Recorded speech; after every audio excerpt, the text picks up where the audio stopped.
Dear friends, ഞാൻ doctor Sreekala Venu. നമ്മൾ സംസാരിക്കുന്ന വിഷയം 50നും 70 വയസ്സിനും ഇടയിലുള്ള സ്ത്രീകളുടെ ആരോഗ്യത്തെക്കുറിച്ച് നമ്മൾ പല കാര്യങ്ങളും സംസാരിച്ചു. അപ്പോൾ നമ്മൾ മെനോപോസിനെ കുറിച്ചായിരുന്നു കഴിഞ്ഞ വീഡിയോ ചെയ്തിരുന്നത്. എല്ലാവർക്കും മനസ്സിലായി കാണും എന്ന് വിചാരിക്കട്ടെ.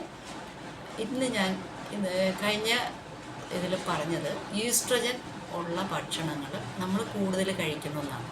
അപ്പോൾ പലർക്കും സംശയം തോന്നാം, എന്താണ് ഈ ഈസ്ട്രജൻ ഉള്ള ഭക്ഷണം? ഈസ്ട്രജൻ ശരിക്കും നമ്മുടെ ബോഡി ഉൽപ്പാദിപ്പിക്കുന്നതാണ്.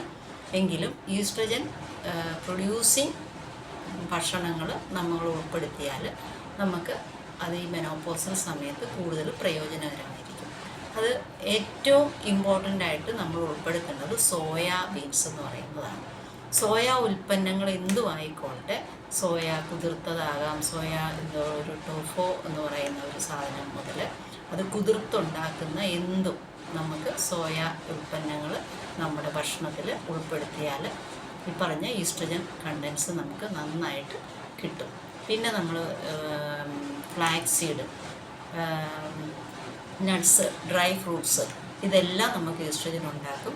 പിന്നെ പാലുൽപ്പന്നങ്ങൾ, തൈര്, പിന്നെ ബെറീസ്, സ്ട്രോബെറി ആകാം, ബ്ലൂബെറി ആകാം, അങ്ങനെയുള്ള ബെറീസ് നമ്മുടെ ആഹാരത്തിൽ ഉൾപ്പെടുത്താം. പിന്നെ വോൾ ഗ്രെയിൻ ആയിട്ടുള്ള സിറിയൽസ്, അതായത് നമുക്ക് തവിടോട് കൂടിയ ധാന്യങ്ങളിൽ എള്ള്, ഇതെല്ലാം നമ്മുടെ ഭക്ഷണത്തിൽ ആവശ്യാനുസരണം ഏതെങ്കിലുമൊക്കെ നമ്മളുടെ ബഡ്ജറ്റിന് ഉചിതമായിട്ടുള്ള രീതിയിലുള്ള ഭക്ഷണക്രമം നമ്മൾ ഈ പ്രായത്തിൽ ശീലിച്ചാൽ ഈസ്ട്രജൻ കണ്ടൻസ് നമുക്ക് കൂടുതലായിട്ട് ശരീരത്തിൽ വരികയും നമുക്ക് പല വിധത്തിലുള്ള അസുഖങ്ങളെ നമുക്ക് തടയാനും പറ്റും.